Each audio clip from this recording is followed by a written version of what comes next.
अस्सलाम वालेकुम बेटा। अच्छा, आज हमारा 10th क्लास का चैप्टर है रिप्रोडक्शन एक्चुअली। तो ये वीडियो थोड़ी सी आपके पास लेंथी होगी। एक दफ़ा ये वीडियो को भी लास्ट में देखिएगा। इसके अंदर सिर्फ शॉर्ट आंसर क्वेश्चंस होंगे और तरीका होगा बेटा, कुछ चंद एक लॉन्ग आंसर क्वेश्चंस का उनको स्क्रीनशॉट ले लीजिएगा। ठीक है, आपने पहले भी पढ़े होंगे, लेकिन उसका ना प्रॉपर एक हेडिंग बनाकर किस तरह से करना है। और इसके अलावा बेटा आपका नेक्स्ट एक वीडियो बनेगी, जैसे ये अपलोड होगी उसके साथ दूसरी भी अपलोड होगी। उसमें जो एनिमल पोर्शन है उसके जो लॉन्ग आंसर क्वेश्चन है वो कैसे हैं, उसमें हेडिंग क्या क्या है, किस तरह से लिखना है। ठीक है, ये सारा लिखा होगा। वो इंशाल्लाह ताला उसकी एक अलग वीडियो बनेगी, इसकी एक अलग वीडियो बनेगी। तो उसमें ना दोनों वीडियो ज़रा लाजमी तौर पे आप देखिएगा। तो स्टार्ट करते हैं बेटा हम अपने चैप्टर को। रिप्रोडक्शन चैप्टर का नाम है। रिप्रोडक्शन से क्या मुराद है? रिप्रोडक्शन का वर्ड निकला रिप्रोड्यूस से। ठीक है, कि अपने जैसा नया चीज़ बनाना, उसको हम क्या कहेंगे? रिप्रोडक्शन। कि एक इंडिविजुअल अपने जैसी की सेम स्पीशी को जन्म देता है, उसको हम कहते हैं रिप्रोडक्शन। रिप्रोडक्शन बेटा दो तरह की है, सेक्सुअल रिप्रोडक्शन और एसेक्सुअल रिप्रोडक्शन। एसेक्सुअल रिप्रोडक्शन की आगे सब फर्दर कैटेगरीज हैं। बाइनरी फिशन है, फ्रेगमेंटेशन है, बडिंग है, स्पोर फॉर्मेशन है, पार्थेनोजेनेसिस है और वेजिटेटिव प्रोपगेशन। अक्सर का बच्चे वेजिटेटिव प्रोपगेशन भूल जाते हैं, लेकिन ये भी इसकी क्या है बेटा, एक एग्जाम्पल है। बाइनरी फिशन से क्या मुराद है? नाम से ज़्यादा हो रहा है। बाइनरी मीन दो, फिशन मीन ब्रेक होना। ठीक है, binary fission mean division into two. ये सबसे सिंपल फिशन है। इसमें जो ऑर्गेनिज्म है वो एक से क्या हो जाता है, दो हो जाता है। अब इसके मुख्तलिफ तरीके से क्वेश्चन आते हैं कि how binary fission occur in bacteria. Bacteria में बेटा किस तरह से होती है? सबसे पहले डीएनए डुप्लीकेट होता है। अब ये एक चीज़ याद रखिएगा, एक बाइनरी फिशन होती है, एक बडिंग होती है। ठीक है, दोनों के अंदर ही सारे मामला होते हैं, लेकिन फ़र्क थोड़ा सा आएगा, मैं आपको बताऊंगा। बाइनरी फिशन के अंदर बेटा सबसे पहले डीएनए डुप्लीकेट होगा। डीएनए की दो कापियां बन गई, दो कापियां बनने के बाद सेल मेम्ब्रेन आपका इन्वेजिनेट करेगी और सेल दो हिस्सों में क्या हो जाएगा, डिवाइड हो जाएगा। बिल्कुल उसी तरीके से जिस तरह से क्या हुआ था, माइटोसिस होती थी। लेकिन माइटोसिस के लिए लाजमी बात है कि उसमें न्यूक्लियस होना चाहिए, क्योंकि कैरियोकाइनेसिस एक बड़ा इंपॉर्टेंट प्रोसेस है माइटोसिस का। तो बाइनरी फिशन के अंदर बेटा लाजमी नहीं है कि आपके पास न्यूक्लियस हो या ना हो। डायग्रामेटिकली देखें तो ये एक पेरेंट बैक्टीरिया था। सबसे पहले उसका डीएनए डबल हुआ, डीएनए डबल होकर एक डीएनए इस तरफ चला गया, एक डीएनए इस तरफ चला गया। फिर बाद में इनके जो बैक्टीरिया के सेल वॉल और सेल मेम्ब्रेन है, ये इन्वेजिनेट करके क्या होगी, दो बैक्टीरिया बना दिए उन्होंने। अब बाइनरी फिशन कहाँ कहाँ पे होती है बेटा? बैक्टीरिया में भी होती है, यीस्ट में भी होती है और प्लेनेरिया में भी होती है। सारे इसी तरह से ही होती है बेटा। प्लेनेरिया में भी जो ऑर्गेनिज्म है वो दो हिस्सों में डिवाइड हो जाएगा। मल्टीपल फिशन ये बॉक्स है बेटा। मल्टीपल फिशन क्या होती है? सारे नहीं, चंद एक ऑर्गेनिजम्स ऐसे हैं, जब अनफेवरेबल कंडीशन आती है तो अपने इर्द गिर्द सिस्ट बना लेते हैं। और जब वो सिस्ट बना लेते हैं, आगे डायग्राम है। ठीक है, ये हमारे पास एक पेरेंट बैक्टीरिया है, इसने अनफेवरेबल कंडीशन अपने इर्द गिर्द क्या बना लिया, सिस्ट बना लिया। और जब सिस्ट बना लिया, बाहर से डिवाइड नहीं कर रहा, लेकिन अंदर उसके मल्टीपल न्यूक्लियस बन चुके हैं। ठीक है, मल्टीपल न्यूक्लियस बन चुके हैं। जैसे फेवरेबल कंडीशन आएगी, सिस्ट ब्रेक करेगा और हर एक न्यूक्लियस अपने गिर्द थोड़ा सा साइटोप्लाज्म लेकर बाहर आ जाएगा। तो एक ही पेरेंट से काफ़ी ज़्यादा मल्टीपल चीज़ें बनी है, तो उसको हम कहते हैं multiple fission. Some unicellular organisms form a hard wall called cyst around them under the unfavorable condition. When favorable condition return, the nucleus of parent divides into many daughter cells by repeated division. This is followed by the division of cytoplasm into several parts. Each new part of cytoplasm enclosed in a nucleus. So, a number of daughter nuclei cells are formed from a single parent at a same time. इसके बाद fragmentation है। Fragmentation में क्या होता है बेटा? Binary fission में एक से दो होते थे। फ्रेगमेंटेशन में क्या होता है कि जब सर्टेन वर्म्स जो होते हैं जब फुल साइज पे ग्रो करते हैं, उसके बाद एकदम से वो 8-9 पीसेस में टूट जाते हैं और हर एक पीस अपना क्या बनाता है, एक नया वो वर्म बनाता है। अच्छा बेटा, आप सोच रहे होंगे कि ये किस तरह से टूटेंगे 8 या 9 पीसेस। बेटा होता ये है कि उनके अलोंग लेंथ ना कुछ स्पेशल मसल्स पाए जाते हैं। ठीक है, वो मसल इस तरह से कंट्रैक्ट करते हैं कि वो आपके पास ऑर्गेनिज्म को ही क्या कर देते हैं, 8-9 हिस्सों में क्या कर देते हैं, डिवाइड कर देते हैं। फिर बर्डिंग आपके पास आ जाता है। बर्डिंग क्या बेटा? एक बर्ड जो है बेटा वो तब कब डेवलप होता है, सबसे पहले आउट ग्रोथ होती है। मैंने आपको कहा था बर्डिंग और बाइनरी फिशन में फ़र्क है। बाइनरी फिशन में पहले न्यूक्लियस डिवाइड होता है, उसके बाद साइटोप्लाज्म डिवाइड होता है। बर्डिंग में पहले साइटोप्लाज्म बनता है, उसके बाद न्यूक्लियस डिवाइड होकर जाता है।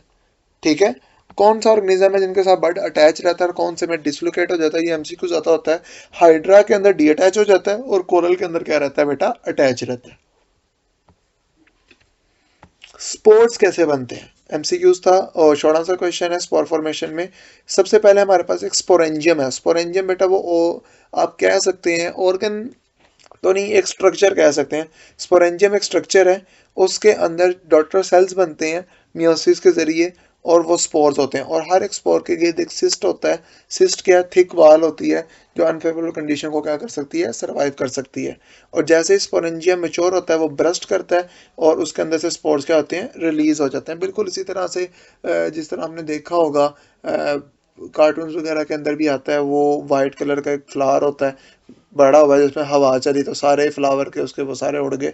बिल्कुल इसी तरह से स्पोरेंजिया जब मेच्योर हो जाता है, ठीक है, तो ब्रस्ट करेगा और हवा चली के सारे स्पोर उड़ जाएंगे और जहां जहां पे स्पोर जाके गिरेंगे वहां वहां पे नया फंगस बना देंगे जब फेवरेबल कंडीशन आएगी। फिर एक एंडोस्पोर है। एंडोस्पोर बेटा special type of spore formation है।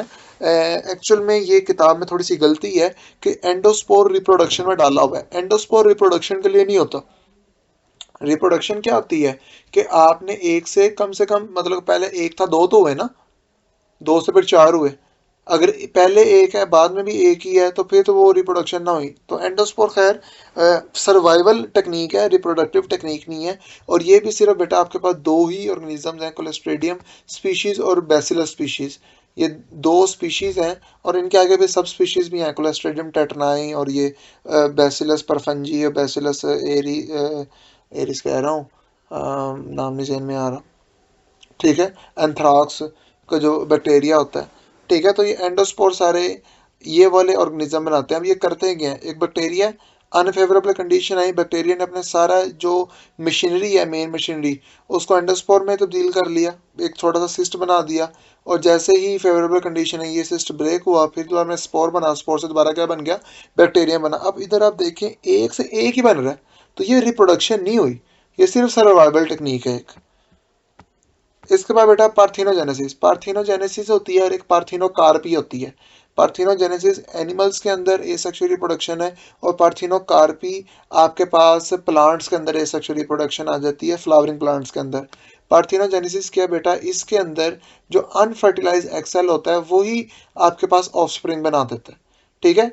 अब ये होता कैसे है बेटा, ये ना चंद एक जेनेटिक आप कह सकते हैं म्यूटेशन है, जेनेटिक प्रोटीन्स होती हैं जो अनफर्टिलाइज एक्सेल को भी आगे जाइगोट में क्या कर देती हैं, कन्वर्ट करना स्टार्ट कर देती हैं। Some fishes, frog, insects reproduce by the mean of parthenogenesis.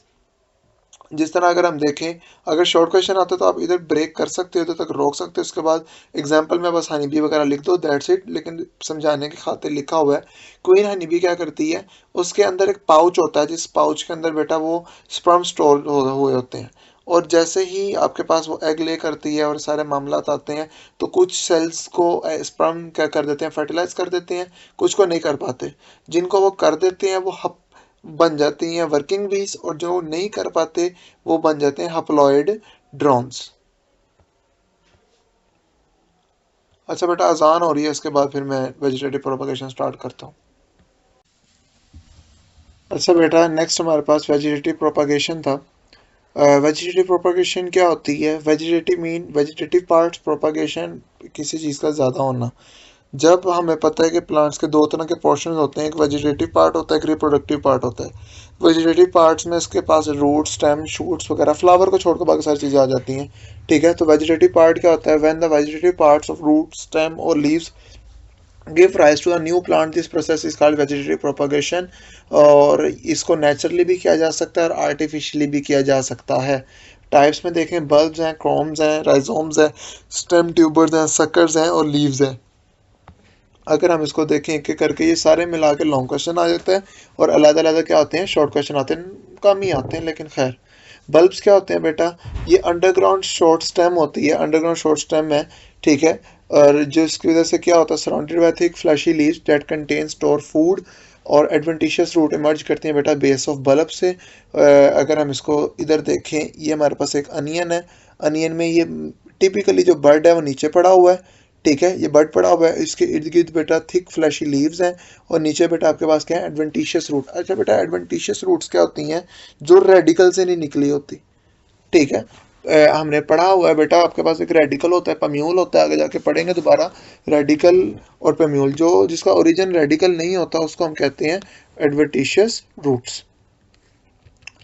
फिर आपके पास कॉम्स आ जाती हैं। कॉम्स बेटा आपके पास शॉर्ट स्वॉलन अंडरग्राउंड स्टेम्स हैं जो फूड स्टोर करती है। ठीक है, bud are present at the top of corms, they form a bud shoot. इधर से होता है, जिस तरह गार्लिक वगैरह आपके पास आता है, ये उसमें राइजोम की एग्जांपल में आ जाते हैं। फिर स्टेम ट्यूबर आलू हैं। ठीक है, स्टेम ट्यूबर में क्या होता है, इन लार्ज पोर्शन होता है बेटा, their aggregation form a tiny bud called eyes. ये इधर देखें, ये देखें बेटा, ये हमारे पास एक सोलन फूड है, और जहाँ पर ये हमारे पास एग्रीगेशन और मेरिस्टेमेटिक टिश्यूज़ हैं, इनको हम क्या कहते हैं, आई कहते हैं। और इस आई में से बेटा क्या निकलती है, नया प्लांट निकल रहा होता है।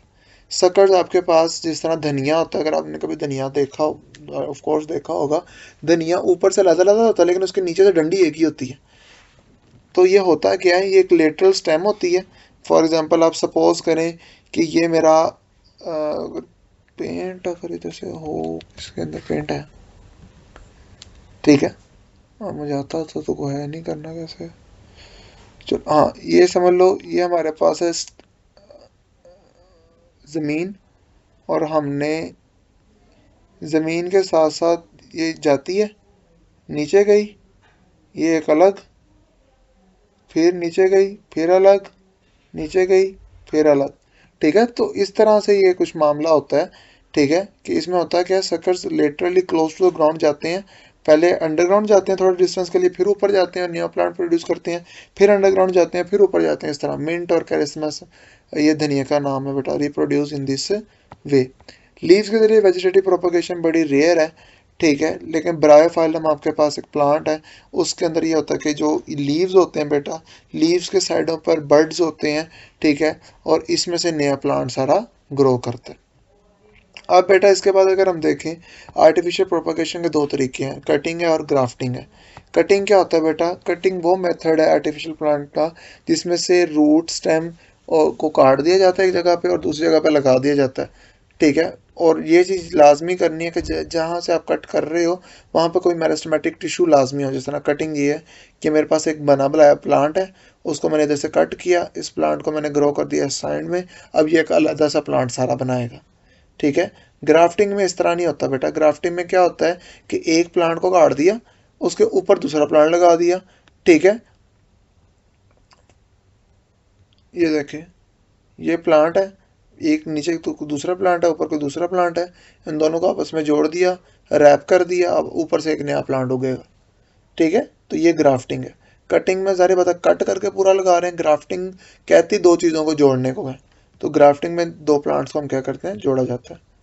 फिर एडवांटेज और डिसएडवांटेजेस क्या है, ये बड़ा इंपॉर्टेंट शॉर्ट क्वेश्चन है, आता होता है बार बार। एडवांटेज क्या है बेटा, जेनेटिकली आइडेंटिकल होते हैं, तो जो अच्छी प्रॉपर्टीज आपको एक दफ़ा मिल गई हैं वो हमेशा क्या रहेंगी, प्रिजर्व रहेंगी। दूसरा पॉलिनेशन का, आप देखो अगर रिप्रोडक्शन होने के लिए सबसे पहले सीड बनेगा, सीड सीड बनने से पहले बेटा पहले एग बनेगा, फिर पोलन ग्रेन की ट्रांसफॉर्मेशन होगी, फिर पोलन ट्यूब बनेगी, पोलिनेशन होगी, फिर फर्टिलाइजेशन हुई, फर्टिलाइजेशन के बाद एक सीड बना, फ्रूट बना, उसके बाद वो कहीं गिरा और उसके बाद सारे मामला हुए।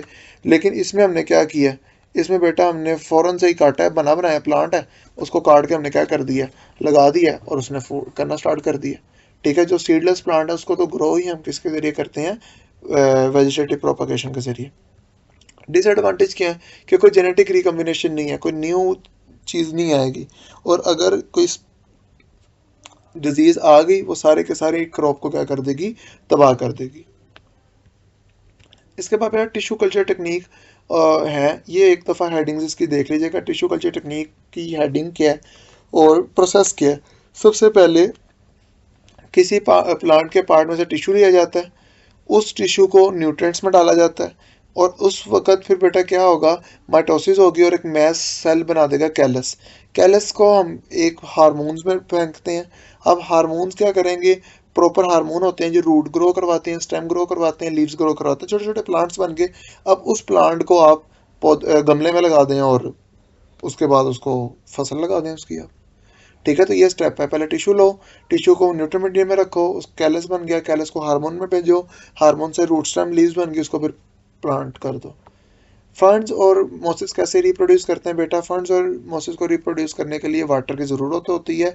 ये अपने स्पर्म्स को पानी में फेंकते हैं और पानी से तैर के स्पर्म्स एग में जाते हैं। अगर वाटर नहीं होगा तो ये दोनों रिप्रोड्यूस नहीं कर सकते। अल्टरनेशन जनरेशन कैसे होती है? बड़ा ही इंपॉर्टेंट है। प्लांट बेटा दो हिस्सों में बटा होता है, लाइफ इसकी दो हिस्सों में होती है, एक स्पोरोफाइट जनरेशन होती है, एक गमीटोफाइट जनरेशन होती है। जाइगोट से हम स्टार्ट करते हैं। जाइगोट माइटोसिस करता है, स्पोरोफाइट बनाता है, और स्पोरोफाइट जो बड़ा आपको प्लांट, अगर मैं सिंपल बताऊं तो जो आपको प्लांट नजर आ रहा है वो स्पोरोफाइट ही है। ठीक है, फ्लावर के अंदर गमीटोफाइट होता है। ठीक है, जो आपको प्लांट नजर आ रहा है वो क्या होता है? स्पोरोफाइट होता है। स्पोरोफाइट ने मियोसिस की क्या बनाया? स्पोर्स। स्पोर्स से क्या बनेगा? गमीटोफाइट। गमीटोफाइट माइटोसिस करके मेल गमीट और फीमेल गमीट बनाएगा। जब वो दोनों आपस में मिलेंगे तो दोबारा से क्या बन जाएंगे? जाइगोट बन जाएंगे। Sexual reproduction in flowering plant. अच्छा बेटा, ये जो अब चीज़ें आएंगी ना, इसका वो लॉन्ग क्वेश्चन के तौर पर इसकी एक वीडियो बनेगी। ठीक है, आप इसके स्क्रीनशॉट्स वगैरह ले लीजिएगा समझने की खातिर। ठीक है, लेकिन इसकी जो वीडियो बनेगी बेटा वो ना एक प्रॉपर लॉन्ग क्वेश्चन के हिसाब से ही वीडियो है। Sexual reproduction in flowering plant, name whorls and their sub unit. Calyx है पहला वर्ड और उसका यूनिट है सेपल। करोला है, उसका यूनिट है पेटल। एंड्रोशियम है, मेल रिप्रोडक्टिव वर्ड है, इसका यूनिट है स्टेमन। गैनेशियम है, फीमेल रिप्रोडक्टिव है, इसका यूनिट है कार्पल या पिस्टल्स। फंक्शन ऑफ सेपल और पेटल्स क्या होता है? कैलेक्स का फंक्शन बेटा ये होता है कि जब तक फ्लावर बड स्टेज में है तो उसको प्रोटेक्ट करे, और उसके बाद उसको डिहाइड्रेशन, टेम्परेचर चेंज से क्या करे? बचाए। फोटोसिंथेसिस भी करता है लेकिन बुक से आउट ऑफ सिलेबस आई है। करोला की अगर हम बात करें, क्योंकि ये कलर होता है और इसमें सेंट होता है, इसके ये बीज वगैरह को अट्रैक्ट करता है और जिसकी वजह से पॉलिनेशन ज़्यादा होती है, और प्रोटेक्ट करता है inner reproductive organ in some flower.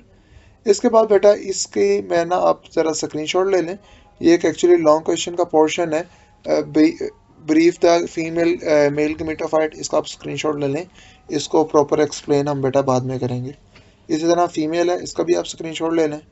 अब डिफाइन पॉलिनेशन। हाँ, पॉलिनेशन क्या होती है? Pollination is defined the transfer of pollen grains from the flower into an anther to stigma. Fertilization और पॉलिनेशन अलग अलग चीज़ें हैं। फर्टिलाइजेशन के अंदर बेटा मेल और फीमेल गमीट्स फर्टिलाइज करते हैं, फ्यूज करते हैं। पॉलिनेशन क्या है? एंथर से स्टिग्मा तक पोलन ग्रेन चले गए, पॉलिनेशन होगी। अब फर्टिलाइजेशन क्या होती है कि आपको पता है कि प्लांट के अंदर दो स्पर्म्स होते हैं एक पोलन ट्यूब में। एक स्पर्म फ्यूज करता है एग के साथ और जाइगोट बन जाता है, एक फर्टिलाइजेशन ये होगी। दूसरा स्पर्म डिफ्यूज करता है बेटा फीयर न्यूक्लियस के साथ और ट्रिप्लॉइड न्यूक्लियस बनाता है। अब दूसरी फर्टिलाइजेशन ये होगी। क्योंकि दो फर्टिलाइजेशन इस पूरे स्टेप में है तो इसको हम कहेंगे double fertilization. Important short question है। ओवरी और ओव्यूल की फेट क्या होती है? ओवरी ओव्यूल किस में चेंज होते हैं बेटा? ओवरी जो है आपके पास वो फ्रूट में चेंज होती है और ओव्यूल उसके सीड में चेंज हो जाता है। ये डायग्राम है। पॉलिनेशन है बेटा आपके पास। सेल्फ पॉलिनेशन क्या होती है बेटा? जिसमें सेम प्लांट के सेम जो फ्लावर हैं, मिसाल के तौर पर एक प्लांट है, उसके जो फ्लावर्स हैं चाहे 1000 फ्लावर क्यों ना हो उसके ऊपर, अगर उसके पोलन ग्रेन उसी के प्लांट के फ्लावर के ऊपर गिर रहे हैं तो ये सेल्फ पॉलिनेशन है।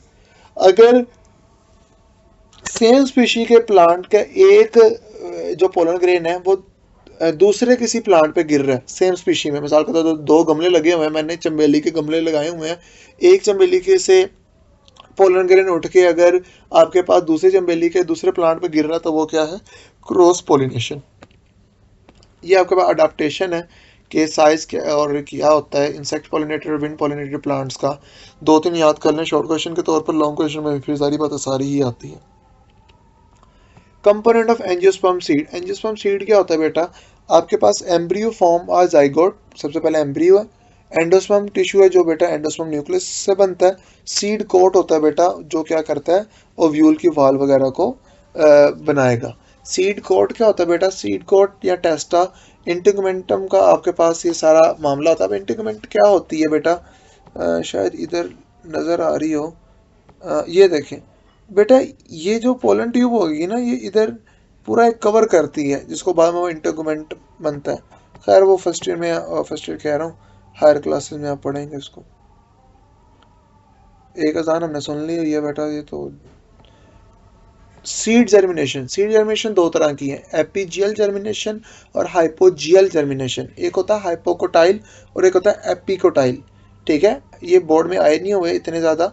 ठीक है, तो एपीजियल और हाइपोजियल जर्मिनेशन।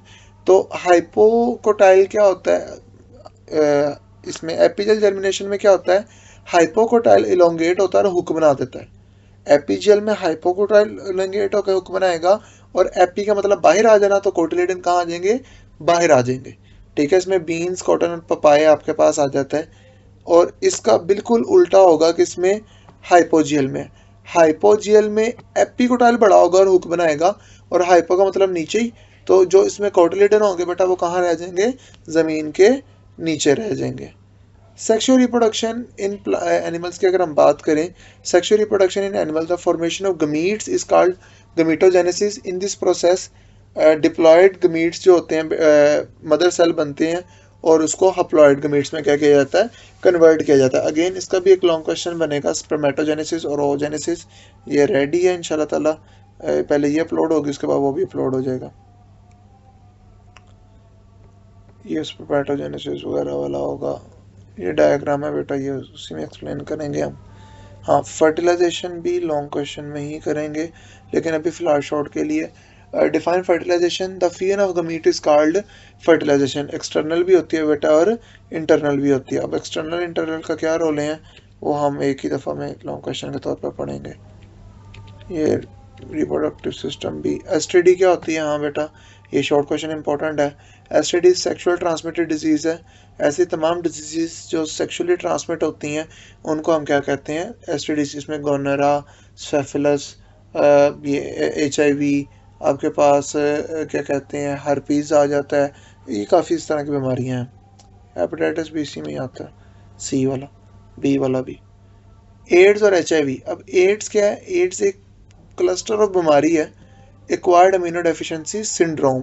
और ये होता है क्यों है, HIV वायरस की वजह से। HIV वायरस करता है क्या है, वाइट ब्लड सेल को तबाह कर देता है, रेजिस्टेंस अगेंस्ट इन्फेक्शन बिल्कुल ख़त्म होगी, और इसमें इंसान को जुकाम से ही बंदा मर जाता है। ठीक है, ये सेकेंड ईयर के अंदर एक बड़ा प्रॉपर है। और HIV होता कैसे है बेटा, अनप्रोटेक्टेड सेक्स से, इन्फेक्टेड नीडल से, ट्रांसफ्यूशन ऑफ इन्फेक्टेड ब्लड से। अब जो आपके पास ऑब्जेक्टिव क्या है NACAP के, सबसे पहले public attitude from safe sexual activities, और जो डिमांड है HIV की और एड्स की, बताया जाए कि भाई किस किस तरह से इंफॉर्मेशन ये होता है, ट्रांसफ़र होता है, और जो हेल्थ केयर वर्कर के अंदर इम्प्रूव किया जाए एटीट्यूड और behaviour among the health care worker. ठीक है, अब इसके ऊपर मैं जी डिस्कशन करने की खैर ज़रूरत नहीं है, थोड़ा सा बता देता हूँ, क्योंकि एड्स बेसिकली ट्रांसफर ही सेक्सुअल एक्टिविटी से होता है। तो हमें बीइंग अ गवर्नमेंट आपको बताना चाहिए लोगों को, what are the safe sexual activities, what are unsafe sexual activities. और HIV क्या होता है, एड्स क्या होता है, ये फैलता कैसे है, अगर खुदा न खास्ता हो गया तो क्या होगा, तो इसके बारे में भी बताना चाहिए, इंफॉर्मेशन देनी चाहिए। और हेल्थ केयर वर्कर के अंदर भी जो आपके पास हॉस्पिटल स्टाफ है उनको भी ये चीज़ें होती हैं। हम बीइंग, मुझे याद है कि जब हम थे हॉस्पिटल में तो एक ही केस आया था, तो बड़ा प्रोफेशनली डील करते हैं, फ़ोन करते हैं उनकी वाइफ को भी का भी चेकअप करते हैं, फिर उनका एक पूरा थेरेपी सेशन होता है कि भाई अब हो गया तो क्या मामला होना है, क्या नहीं होना। ठीक है, बाकी लॉन्ग क्वेश्चन में वीडियो करेंगे, कोई मसला होगा तो बेटा मुझे ना बता दीजिएगा। अल्लाह हाफिज़।